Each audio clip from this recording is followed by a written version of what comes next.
Welcome to the channel, Large Man Nate here. Today we're talking about everything wrong with the guns in Battlefield 2042, specifically the assault category. I started this video, started recording and getting all the footage and everything, and I really didn't know what to think. Honestly, I wasn't sure if there was going to be a lot of discrepancies in the firearms listed, in the models, and if there was going to be a lot of mistakes or stuff like that just wasn't right or wasn't true to par with the actual guns it's modeled off of in real life. But I was pleasantly surprised at how accurate the Battlefield devs were with all the guns in the game, really. Now, of course, we are just looking at the assault category because there are currently 1, 2, 3, 4 way too many fucking guns to put in one video without making it probably 2 hours long. So for the sake of time and longevity of this series, which I hope I do keep going, we're just going to be focusing on individual categories, and I figured we might as well just start with the assault category. Assault rifles in particular, I guess. Like I said, they're pretty good. They're pretty damn good. They're pretty close. They're pretty accurate. With that out of the way, we're going to go ahead and jump right into it. We're going to begin... We would begin with the M5A3, modeled after... Many of you would think it's modeled after the M4, but it's not. It's in reality modeled after the SIG MCX, but I already done a breakdown of that gun. You can see that in the top right corner. One of the corners you can see there, but I don't remember exactly what rating I gave it. The overall rating, by the way, is just going to be based on the accuracy of it. Not so much how it performs in-game, because that's more of a balancing issue. This is a video game, I understand. You know, some things are going to be different for balancing reasons. You know, the game has to be fun. Some things IRL are probably better than others, but you can't have that in the game, because then, you know, shit wouldn't be fun. So, we're going to look past some of those things. Some things, some sins, are unforgivable.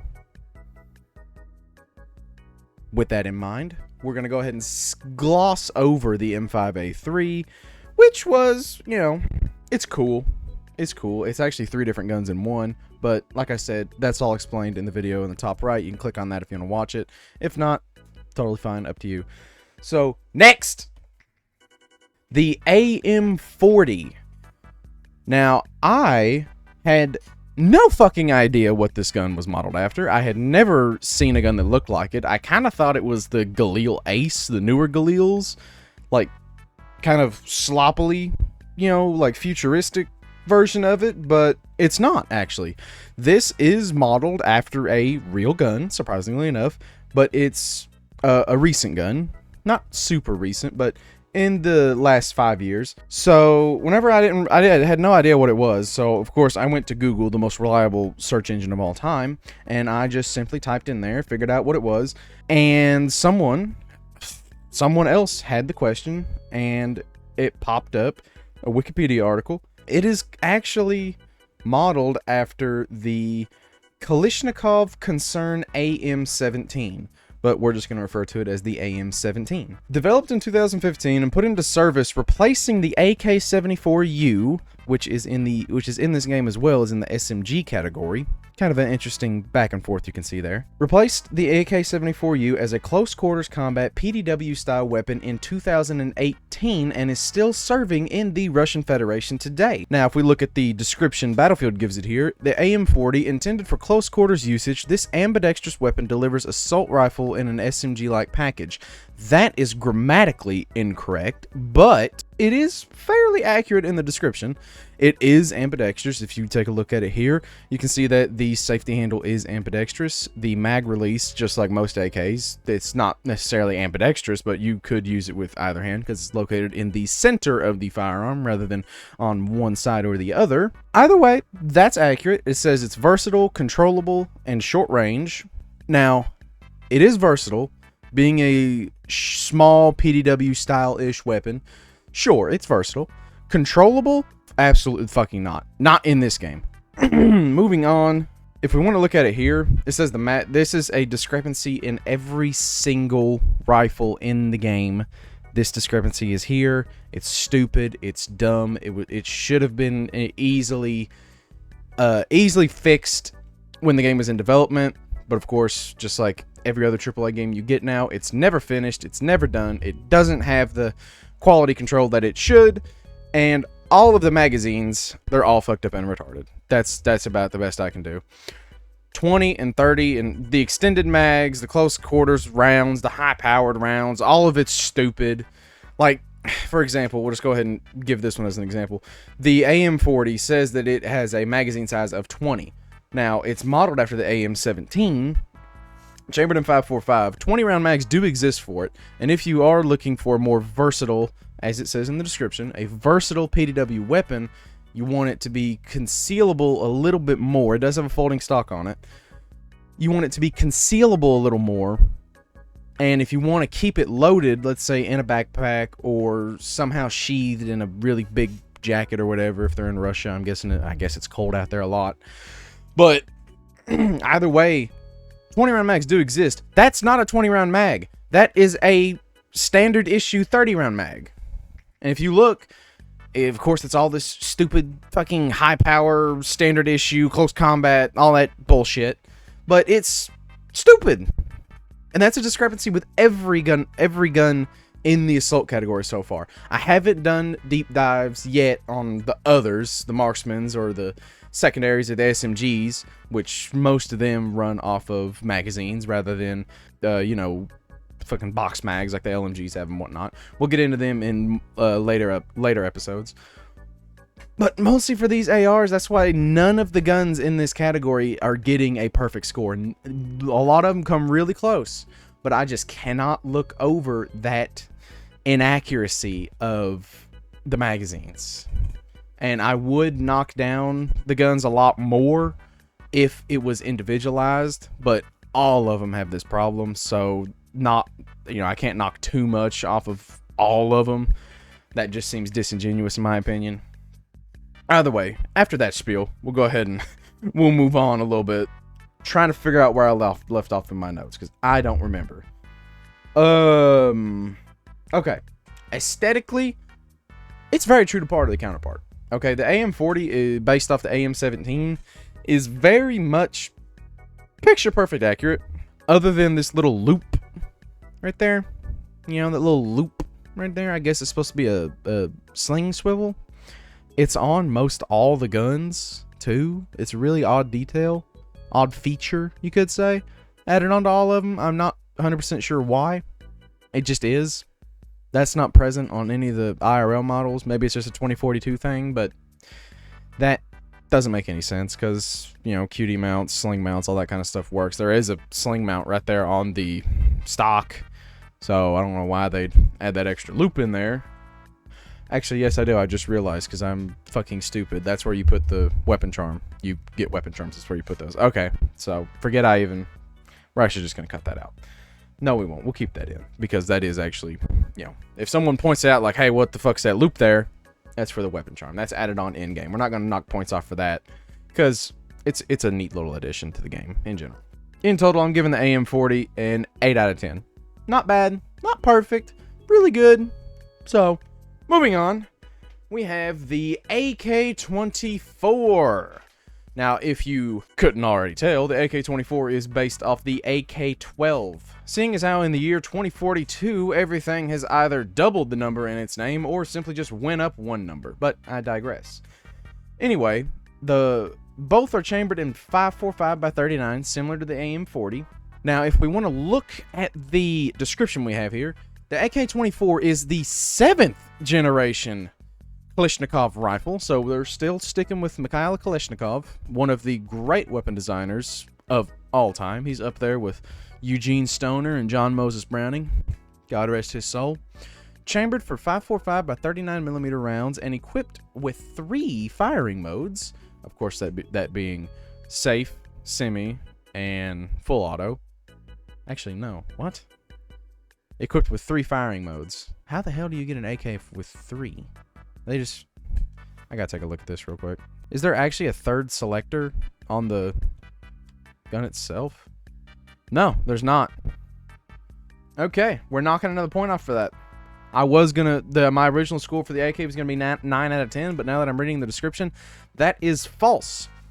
Your standard AKs, typically, you know, if you have the fun switch on them, your standard AK is gonna come with safe. Whenever you have the safety lever flicked all the way up, closing the bolt, you have full auto, which is the middle selection when you flick it down once, and you have semi, which is the bottom selection. You flick it all the way down. I've never seen, the only AKs we've ever seen to come standard with 2 or 3 round burst has been those really weird models, the AEK, which is actually one of the guns we'll be covering towards the end of this video, and I keep forgetting the name of it. I'll put it up on screen here I'll put it up on screen for you here, but it was a really interesting prototype AK that never seen production because it was too expensive and complicated to produce, but it fired hyperburst.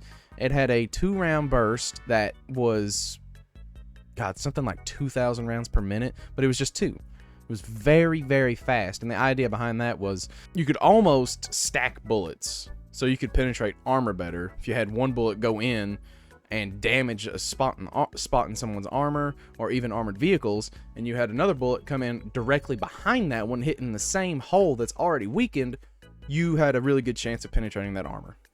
Anyway, back to the description. Maintains its reputation as one of the most reliable firearms. That would be true if it wasn't modeled after the AK-12. If you want to see a full breakdown of the AK-12, you can check out Brandon Herrera's video on it. He, of course, being a gun designer and his whole passion, image, and brand being off the AK, he had some words about it. I can't, I'm not going to quote anything he says because, quite frankly, I don't remember anything about it, but he wasn't a big fan of it. So if you'd like to see that, I will link that in the description. But either way, moving on. The attributes it has is high power and mid-range. I don't know if I'd consider 5.45 a high power caliber. Mid-range, that's about right. It's a standard assault rifle. It's not going to be super long range, and it's not going to be the most effective in short to close range, but it'll get the job done. Mid-range is that's where it stands out. Now, if I'm being completely honest with you guys about the aesthetics and whatnot, this gun, it's right on the fucking money, okay? It's right on the fucking money. Everything's where it's supposed to be. Everything is portioned properly. It just works. The rivets are right. The pins are in order.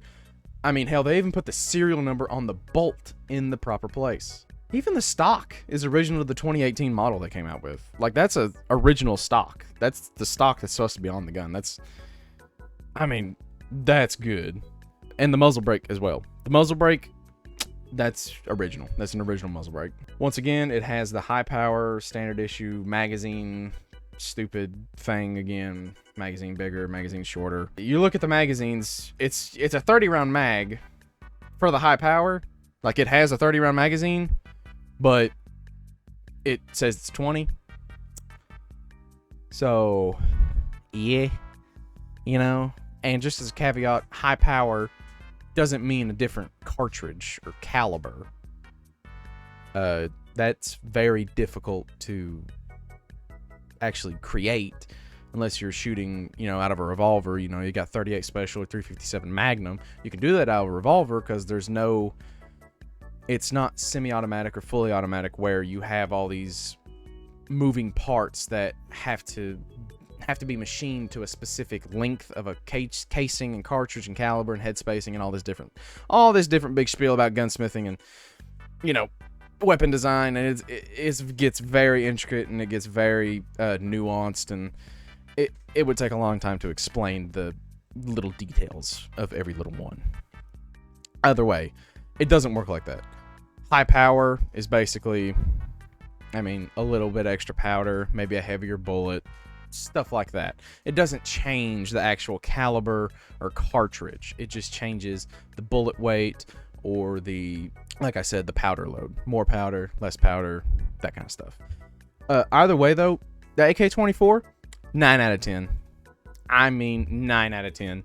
This is a 2042 gun, modeled after the AK-12, like inspired by the AK-12, I guess is what I should say.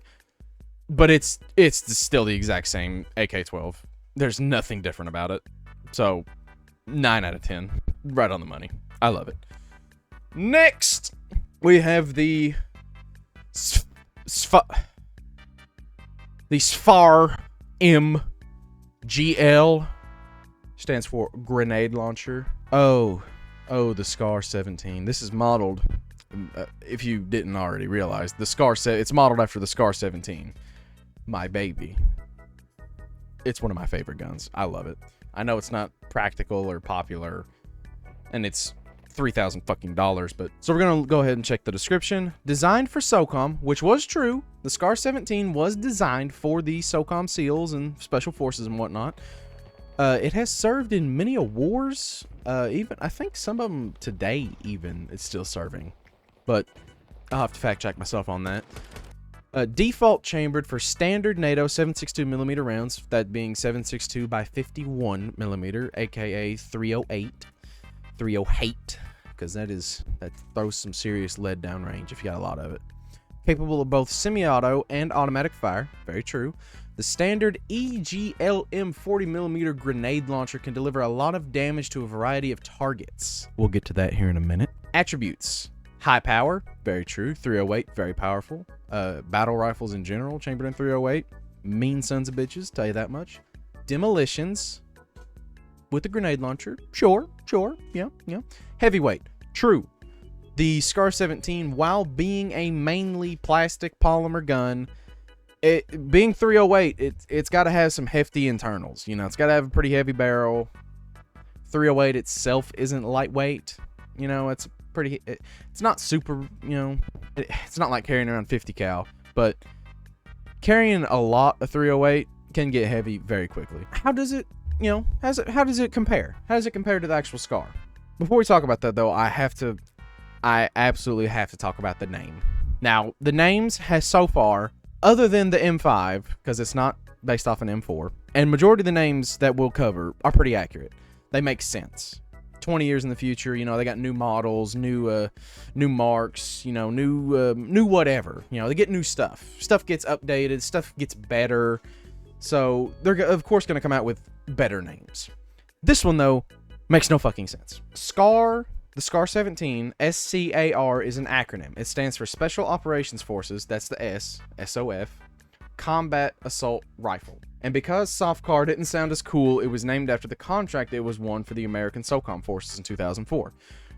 Which you know, how today we have the NGSW, the Next Generation Squad Automatic Weapon, the 6R one, which was the M5. It was what the M5 was based off of. Video up in the corner. Don't forget about that. The contract, the SCAR one, stood for Special Operations Forces Combat Assault Rifle. That's a mouthful.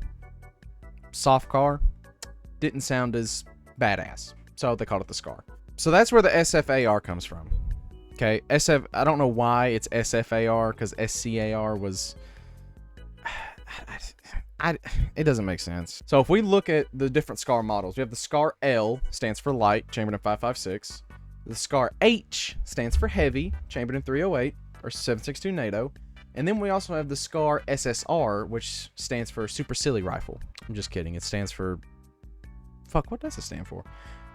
Wikipedia didn't say what SSR stands for, but it's a sniper rifle. It's the sniper rifle, DMR, marksman rifle variant of the SCAR. And they actually sell those now in 6.5 Creedmoor, and they're pretty neat. They're pretty neat, you know. But they come in 6.5 or 7.62 NATO, also $4,000 fucking dollars. Back to what I was saying though with the name. What the hell does the F and the M stand for? Because we got SCAR L, H, and S. Each one stands for something: light, heavy, and sniper. What would M stand for? It doesn't have any clues or nothing in the description. Okay. It has GL for grenade launcher, so we know it. So we know the M doesn't have to do with the grenade launcher. What would it be? Modular? No, that's a given. I don't think modular is the word for it. Military? Perhaps. Mid? I'm gonna go with mid. Because this gun is kind of fucking mid.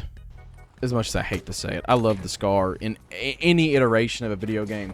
The SCAR, I love it. Heavy hitter, big, love it. Not this game, though. The sound is not beefy. It does not scratch that battle rifle itch that I crave so badly. Ugh!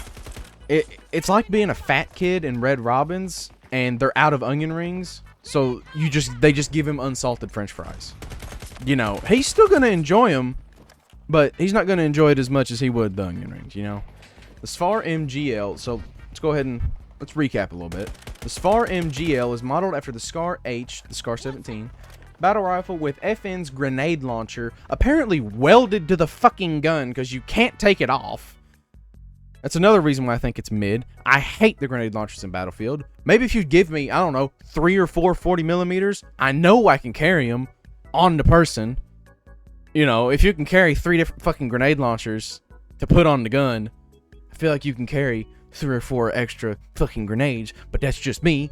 I like the grenade launcher until I'm out of ammo, and with all the fucking scumbag ammo-sucking goblins who play support for themselves in this game, I don't want to use it. I don't like it. I'd much rather have the ability, you know, because you can put the long barrel on it and a big scope. So I think it'd be cool to have the long barrel, big scope, and a bipod, so you could actually kind of act like a designated marksman rifle, but you can't. So that sucks. Or foregrip, or angle grip, or any kind of grip, but you can't. So didn't like that. Didn't like that. Glossing over all of that, because I haven't even talked about how it compares aesthetic-wise. It's pretty accurate in the visuals department. Everything is in order. It's a very accurate representation of the real-life counterpart, except for the redneck engineered zip-tied electronic right there on at the end of the foregrip. End of the forend, excuse me. I was trying to think about what it could be. You know, is it for the laser sight? Oh wait, you can't fucking put one on it. So it can't be for that. Or your flashlight, because you can't put one of them on there either, because grenade launcher takes up that spot. So I guess it's his MP3 player, so you can jam out to a Five Finger Death Punch album, remembering the days in Kandahar when war crimes were the norm or something. But either way, total score, I wrote down 8 out of 10 in my notes here, but now that I'm talking about this out loud, I'm marking that down to a 7.5. The grenade launcher is dumb, and the mag problem is still there, which that's going to be on every gun. I just had to say it. Anyway, next. So Battlefield went and threw a curveball at me with this one.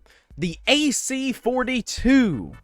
Now, before I tell you what it's based off of, I'm going to go ahead and read you the description. The AC42, next generation Russian assault rifle. Okay, interesting. The AC42 utilizes a non-traditional bullpup layout, which, might I add, is becoming more and more popular. You know, some people think it's a good thing, some people think it's a bad thing, some people are a little indifferent about it. I'm a little indifferent about it. Bullpups are neat. Some of them are cool. Some of them are retarded. Some of them are, you know, ass. There's not much I can say about bullpups. I have not had the experience behind a bullpup to really give you my full opinion on one. It utilizes a non-traditional bullpup layout to provide a compact frame without surviving barrel length and accuracy.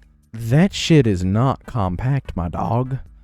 That's a long fucking gun. Even for a bullpup, that's a long gun.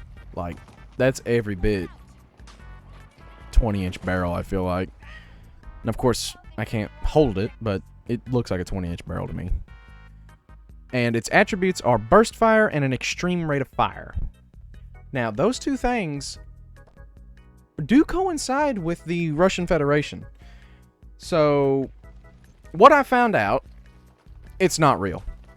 The AC-42 is not real. It's not a real gun. It has nothing like it. There's really nothing like it. I couldn't think of anything that it might be modeled off the top of my head. Just go ahead and, you know, drop me a comment or something, you know, if you think it looks like something that you thought of or seen, or because I cannot figure it out. I'm thinking of all the different bullpups I can think of, and it's not clicking. It's not clicking at all. So we really can't rate this gun on realism. I can't rate it on what it looks like, but we can rate it on functionality. And, you know, could it work? The short answer is yes. It looks like it could work. Everything looks in order. It has the proper charging handle. It's actually ambidextrous, which I thought was a neat attention to detail there. It's ambidextrous, even though most Russian firearms are not ambidextrous. You always, AKs and whatnot, mostly have the charging handle on the right side. I say mostly, it's all the time, because, if you're left-handed, fuck you. So, and it's a bullpup. Russians have done bullpups before. You can look at the Groza, for one, as an example. Very odd. There's probably a good reason you don't see them very often. It's burst fire as well, which the burst fire gun I was talking about earlier, I put that up. I mean, I can't rate it on anything, so I'm just going to give it a non-applicable score. Next, the RM68. Another curveball, but the opposite direction, actually, because this is a real firearm. But before I tell you what it's based off of, let me read you the description, because the description is interesting. The RM68, using 6.8 millimeter polymer-cased ammo. Now, if you know what polymer is, that's what the gun itself is made of. Polymer, really, tough, durable, hard plastic, basically. This integrally suppressed assault rifle boasts high accuracy thanks to increased barrel length. Now, this is interesting. And it says it's versatile, which, being a bullpup, sure, could be. Controllable, debatable. And precise. Most of the time, they do get pretty precise with some of these larger bullpup rifles. Either way, the RM68 has a very interesting story behind it, because and now the name is true. The name is actually, it makes sense. But I'm getting into that. The RM68 is modeled after the General Dynamics weapon system called the RM277. Keep 277 in mind, because I'm going to come back to that. It was built a few years ago for the military's NGSW program, which I referenced earlier, which SIGSAR won the bid with their MCX Spears. But this weapon system has since made its way to the civilian market, renaming it the Genesis, which I found out while researching this. So the description is accurate. It does fire a polymer-cased 6.8 millimeter cartridge. I'll toss up an image for it on screen. It's interesting. It's an interesting concept that a lot of people were surprised worked.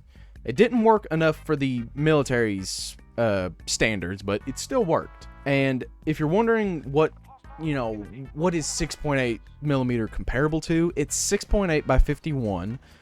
And it's basically 7.62 by 51, 308. It's necked down to 6.8 millimeter, aka 277 caliber. 270. That's where the RM277 comes from. That's the caliber that 6.8 millimeter is. Now, of course, it's not to the exact specifications, and that's just for naming purposes. Some stuff rolls off the tongue better than others, and 270 was already taken by, the 270 Winchester. So we can gloss over that. The suppressor is not integral. You can look right at that and see it's threaded. It's a threaded chode suppressor. Okay, an actual integrally suppressed weapon, most commonly one you see, especially in pop culture, media, video games, you see the MP5 SD. And now that's, of course, the MP5 with that big fat barrel on it. That's not really a big fat barrel, that's a big fat suppressed barrel. Or the Maxim 9 suppressed handgun, which is a vibe, might I add. It's very neat. So other than that being inaccurate about the integrally suppressed barrel, because it's got a little chode on it. Other than that, it's very accurate in its depiction. It is very, it's down to the little details. All the cuts and serrations are accurate. And another thing that I seen on here was the bipod. So if you look at the Genesis, if you want to actually, Google it and look it up, the Genesis, it's what they're calling it now, by the way. Kind of an odd name, but, I feel like the RM68, what Battlefield named it, or even the RM277, kind of, I feel like that name fits better. The Genesis. Hold on, let me Google what Genesis actually means. Because everyone knows Genesis, that's the beginning of the Bible, but I wonder if there's an actual definition for it. So, the Genesis is the origin or mode of formation of something. Yeah, no, I don't like that. I don't like that they named it the Genesis anymore. That name doesn't make sense. RM68 or RM277 sounds better. Either way, what I was saying was one of the attachments you can put on it is a bipod. Now, most of the time when you put a bipod on one of the guns in here, it's just either attached via Picatinny or M-LOK rail. This one, they went above and beyond with it, and they actually put on the standard issue bipod for the RM277, the one that they were testing in the military. It's an interesting bipod because it fits flush with the gun. And it's cool, and you can take it on and off too. It's a very neat system. So props to them for that. In total, I'm giving it a 9 out of 10. Once it almost gets a perfect score, if not for the magazine issues that all the rest of them have. So, you know, we're gonna gloss over that. Now, I do want you to realize if they didn't have this magazine issue, all of these guns would get a perfect score, perfect rating. All right, perfect. But, you know, we're gonna stick with our guns here. All right, we're gonna stick with our realism, as close as we can get to realism, at least. Moving on, we have the GEW-46, the classic G36C. Before I read this description for you, and I just noticed this while I was actually writing this script, all of the guns that I've showcased so far have all of their fire selectors flipped to full auto. All of them have had them flipped to full auto. I just thought that was interesting. I don't know why. I guess it's just because every time you spawn in, it always it comes full auto, and you have to switch it every time you respawn. I just thought it was something neat. I just noticed it. Anyway, so the GEW-46, according to Battlefield, is a compact assault rifle that delivers both great handling and stopping power, making it a threat in close quarters combat. So it says it's versatile, controllable, and a mid-range rifle. That's accurate. That's fairly accurate. I don't know if I would consider the G36C a close quarters combat rifle, but I mean, it's not bad. It's small. It's not the smallest, but it's down there. It's pretty compact. Of course, you have the folding stock and stupid fucking 20-round mags, which do exist. Don't get me wrong, 20-round mags do exist, but that's not a 20-round mag. That's a 30-round mag, and it makes me angry. Moving on. Now, as we know, the GEW-46 is based off of Heckler & Koch's G36C. Everything does seem to be a 1-to-1 scale. The one gripe I do have about this gun is the pin that holds the grip into the receiver. It is only on one side of the gun when it should be on both. It should be a push pin that's pushed out from either side. That's it. So I'm going to deduct 0.1 point. And other than that, and having the magazine issues, it gets an 8.9 out of 10. So, short and sweet. Very nice. I like it. Next. And now, for the most recent iteration into the assault category. This is Battlefield's take on the just recently released Springfield Hellion. Whenever the season dropped with this gun in it, I couldn't hardly believe it, because the Springfield Hellion, I'll put it up on screen, but I think it released just last year or the year before. It's interesting. They named it the VHXD3. I guess they just, I don't know. I guess they just typed some random shit and thought good enough. But the description states, the modern bullpup design allows for a powerful combination of high rate of fire, muzzle velocity, and accuracy, but requires good discipline to make the most of it. Which is interesting, because the Springfield Hellion was released to civilian markets only, basically. And I don't think I've seen a full auto version of it. I don't think I'm pretty sure I looked. I tried to look for one to see if somebody had done it yet, but I haven't. I haven't seen a full auto version of it, so I can't tell you if the 850 rounds per minute is accurate. Bullpups do tend to fire, relatively quick. I'm not 100% sure. Versatile, aggressive, and mid-range. That's about right. Once again, the aggressive part, we can't really comment on that because I've never seen one of these. We haven't seen one of these full auto. But of course, 20 years down the road, who knows? U.S., some special forces might pick up the Hellion for some fucking reason. I don't know why. I mean, it looks cool. Don't get me wrong, it's a cool gun. There's really nothing special about it. But the one in game is the 16-inch barrel version, and it looks about right. It's in, the barrel looks properly. It looks, of course, it doesn't say it's a 16-inch barrel, but that's what it is. It has the ambidextrous charging handle.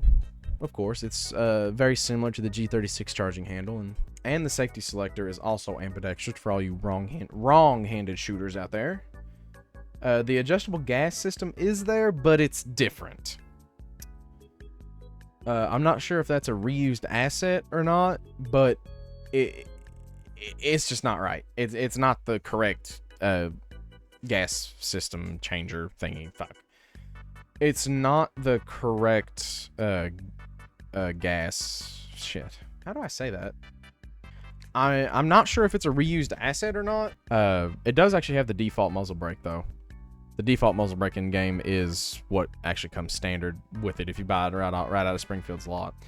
So other than the gas adjustment and the recurring magazine issue, it's pretty damn accurate. 9.3 out of 10. Next. So now we're moving on to the Battlefield 3 and Bad Company 2 guns. Now for the assault category, they only have the Battlefield 3 guns. There are no Bad Company 2 guns in the assault category. I guess because they were probably about the same, and Battlefield 3 was released after Bad Company 2, so we'll just stick with that for now. And we're going to begin with the M16A3. So what I found in my research, first let's read the description. And actually these don't have any attributes listed, so we don't have to worry about that. The M16A3, this version comes with an upgraded rail interface system. It's just a Picatinny railguard, and is capable of fire of automatic and semi-automatic fire, chambered for 5.56, and has a 30-round magazine. We will get to that in a minute. So what I figured out about the M16A3 is it's not actually a real model. They never made an A3 version of the M16. They went straight from the M16A2 to the A4, but the A3 was kind of a in-between. Basically, they took the M16A2s and just converted them full auto, because the A2s were burst fire and semi-automatic only. So all they did was just convert them to full auto. That's about it. So it's not an actual production gun, but it is technically a real gun. So, we're not really, I'm not going to deduct or add points for that, because it's neat. And they did say in the description it has an upgraded rail interface, because the traditional M16A2 did just have a standard, just kind of bulky heat shield handguard that wasn't nothing special. It was just kind of common back then. I will say though, the wrapped buttstock, that is a vibe. I do like that. That is aesthetically pleasing. It would be cooler if it had more of that on the gun entirely, but it doesn't, which, I'm not gonna fret about. It's still neat. I'm giving it a 9.8 out of 10 because the standard mag and the extended 40-round mag are the same thing, and they shouldn't be, and it pisses me off. But, excuse me, I actually wrote down it makes me flustered. So, there you go. Made me flustered. Anyway, next, the ACWR. So, the ACWR, of course, not the real name of this gun, but the description states it's a lightweight, feature-heavy, that's debatable, rifle platform chambering a recoil-reducing round. Interesting. It was reliable in all weather conditions, from wet, sticky jungles to gritty deserts. Also debatable. But either way, the ACWR is modeled after the real-life version of the Bushmaster ACR. Most of you know the ACR. I don't know why they named it the ACWR, but either way. And the ACR is an acronym. It stands for Adaptive Combat Rifle. So, that's neat. Originally designed by Magpul Industries, the same people who make the PMags, and later contracted manufacturing to Remington Arms. So now it's classified as the Remington ACR. And I'm just going to go ahead and give it a 9.6 out of 10, because why the fuck does it take 26 round magazines? Who the fuck produces 26 round magazines? And this is a Battlefield 3 gun, so this is like early 2000s, late 2000s. I don't know. I wasn't old enough to play Battlefield at the time. I know that much. It's a 30 round mag. You can clearly see it's a 30 round mag, but it says it's 26. And then the extended magazine is 36. Why? Why? Why not just make it 30 and 40 like the rest of the guns? It does not make this gun unique. The ACR itself was already unique because it looked different. You didn't have to make the magazines different. Just made the gun shitty. But I digress once again. But the saving grace for this gun, and the reason I gave it a 9.6 out of 10 and not any less than that, was it has this little piece right here on the bottom of the 26 round magazine, which is not actually 26 rounds, it's 30. That little piece right there, you know how I said this gun was originally manufactured by Magpul? That little piece right there comes standard in Magpul PMags. That is a dust cover that you can put on top of your magazine, and that actually decompresses the rounds a little bit deeper into the mag, and it protects it from dust and clutter. Or if you happen to drop it, that little piece, saying that if you drop it enough to where it stays on, none of your rounds will fly out onto the ground. Which they didn't have to add that, but they intentionally added that, which makes me mad. Because if they intentionally added that, they knew what it was and what it was for. Because you can put those on the bottom of the mags if you want to save them and keep them. Which, yeah, some people throw them away. A lot of people like them and keep them. To each his own, I guess. But they knew that it was a PMag, and it was produced by Magpul, and they had the little, feed thingamabobs there. But still made it 26 round magazine. Why? Why? I don't get it. I don't know. It's just a neat addition. I thought it was a neat addition too. So 9.6 out of 10. Really cool. Really solid. Really like it. Moving on. Now this was a little head scratcher for me. The A91. The A91 is a Russian-made carbine chambered in 5.56 millimeter with a polymer frame construction. It features a forward ejection system, ensuring hot brass stays out of the shooter's face. Okay, now I know what you're probably thinking. Russian-made in 5.56. That doesn't make sense, because I was just telling you earlier that all the Russian guns in here are chambered in 5.45 or 7.62 by 39. Let me get into my little spiel here. Apparently, whenever this is actually made for Russian special forces, and it's interesting. I'm not 100% sure. I'm not 100% sure if they still use this or not, but it's an interesting bullpup. It really is. It's interesting, and you'll find a couple different images of the different models they made. I'm gonna go ahead and tell you, I'm giving this gun a 6 out of 10, and let me tell you why it's getting a 6 out of 10. And it pains me to say this. It really does, because I was just griping about this earlier. I was griping about how much I fucking hate the Battlefield grenade launchers, the underbarrel ones. Because they don't do enough damage and they don't give you enough ammo. But I'm going to put that bias aside for a second. Because this gun is supposed to have a 40mm grenade launcher. That little piece right there, that's technically the foregrip, forend, that is supposed to be a grenade launcher. That is not supposed to be a laser sight like the game says it is.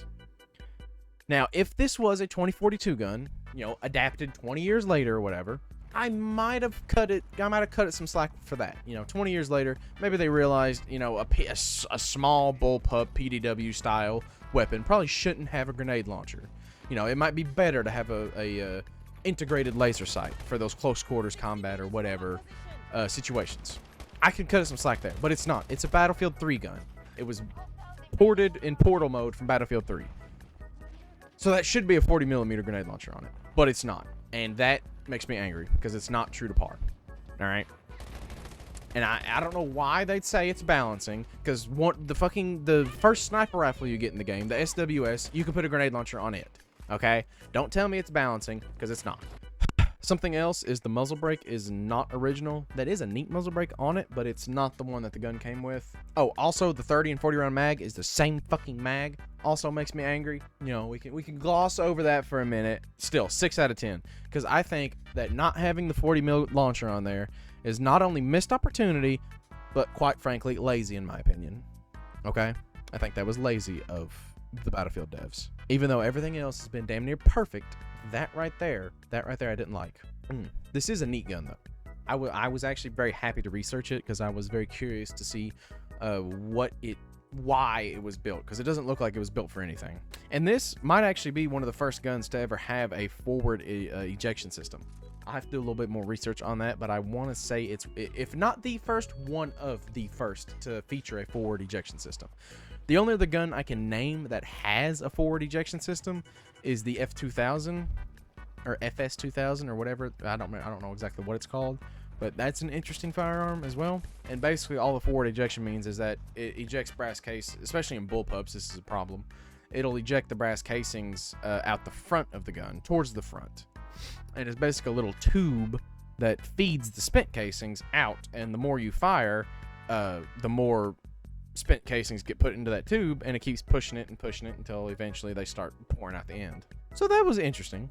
6 out of 10. Moving on. The M416. The gold standard in German engineering, my friends. Let's go ahead and read the description. The M416 was developed at the request of American Special Forces. Correct. It is compact and light. Correct. Chambers the 5.56 NATO and has a 30-round magazine. Correct. All of those statements were correct. Good job, Battlefield. I'm proud of you. It's not actually called the M416. It's modeled after the H&K 416. It's a Heckler & Koch, Cooch, whatever you want to call it. 9.8 out of 10 is what I'm giving it, because it's chef's kiss. All right, chef's kiss on the accuracy of this model. All right. This gun is perfect. The only issue I have with it is the extended mag problem, because the extended mag is the same size as the normal mag. You know, the 40 and the 30 is the same thing, and it's not. It shouldn't be. It never was, and it's fucked up and retarded. Like I said earlier, the only other thing I noticed, and this is nothing to do against the gun itself or the model, it's just something that was interesting to me. The safety switch right there is in between full auto and semi-auto. It's in between the normal switch and the fun switch. It's like edging. Just a detail I noticed. Nothing major. Of course, gun still gets a 9.8 out of 10. It's perfect. It's right on the money. It's I love it. Moving on. The MTAR 21. Now this gun threw me for a little bit of a loop, because when I went to research for it, first we'll go ahead and we'll look at the description. An effective CQB weapon platform. True. This Israeli bullpup select fire weapon accommodates a variety of attachments to suit any situation. That's an interesting caveat, I must say. But the reason it threw me for a curveball was there's like 10 different variations of the Tavor. This is modeled after the Tavor family. It's a family of firearms. Like there's a lot of different models of the Tavor, ranging from like long-barreled, long-range assault rifles, all the way down to this little guy right here, and even smaller guns comparatively, like pretty small bullpups, surprisingly enough. This gun is modeled, the street name is actually MTAR 21. That is what they all pretty much just call it the MTAR 21. But it's modeled after the Israeli Weapons International, that's IWI, the name of the company, MTAR 21. It stands for the Micro Tavor Assault Rifle. And like I said before, that's just its street name, basically. IWI has called basically the actual stamped name on the gun is the X95. Either way, though, it is a perfect representation, even down to the serial number location right there on the stock, right around the stock area. And it is not marked with the IWI insignia, but that's of course for copyright reasons, so I can't knock it for that. That's legal. Can't do that. Other than that, though, it is perfect. It is very much perfect. Now, the one caveat to that is it's considered a car. I've seen conflicting reports. I say reports. It's basically like people shit posting about it. But some people say it's a carbine. Others say it's an SMG. Battlefield apparently thinks it's a carbine because it's in the assault rifle category. So, I mean, it's small. It's small enough to be classified as an SMG. But it is chambered in a rifle cartridge. So, of course, it has that going for the carbine side of it. But either way, 9.8 out of 10. Once again, magazine problem. Not even going to talk about it. Moving on. The AEK 971. Designed with a unique recoil system and chambered in 5.45 by 39, the AEK 971 features a high rate of fire, best used at close to mid-range. That close to mid-range, once again, debatable. Very debatable for it, but nonetheless, let's go ahead and let me tell you what I found out about this gun. Since it's our last one, I'll just go ahead and tell you, it's perfect. Down to the every little detail, it's perfect. It's right on the money on everything. All right, everything's right on the money. Down to the serial number, the stampings, I mean, everything. Even the little piece on the stock right there in the back, that little nub that I have no idea what the hell it's for either. I don't know. I couldn't tell you what it's for. I feel like it would be uncomfortable to shoot that. But then again, I'm not Russian, you know? So I couldn't exactly tell you if it's comfortable or not. I never shot one. Don't think I ever will either. These were in very short development. They were competing, I think, with the AK-12 to win the next, because the Russians do the same thing that we do with our military arms programs. You know, we contract the guns out, and whoever builds the best one that meets all the requirements, you know, we bring it in. We mass produce that one for the military, but this one didn't win, clearly, the AK-12 one. If that is the right one I'm thinking of, I'm not 100% sure. 9.9. Once again, mag problem, and I've kind of I'm about all tuckered out on the magazine issue in this game. But either way, I hope you've enjoyed this video. It was actually a lot of fun to research and look, and actually I was very happy to see that Battlefield done such a good job with showing the accuracies of the guns. Like, they really, I mean, they took their time. They really put every little thing into it. I mean, you know, just once again, big props to the developers over there.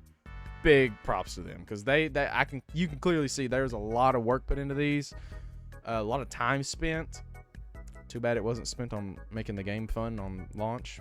Very sad, but either way, I still like to enjoy it. I hope you've enjoyed, and I hope you've learned something. Hopefully, that's the main thing. I think I'm gonna start moving more toward throwing some educational things in here.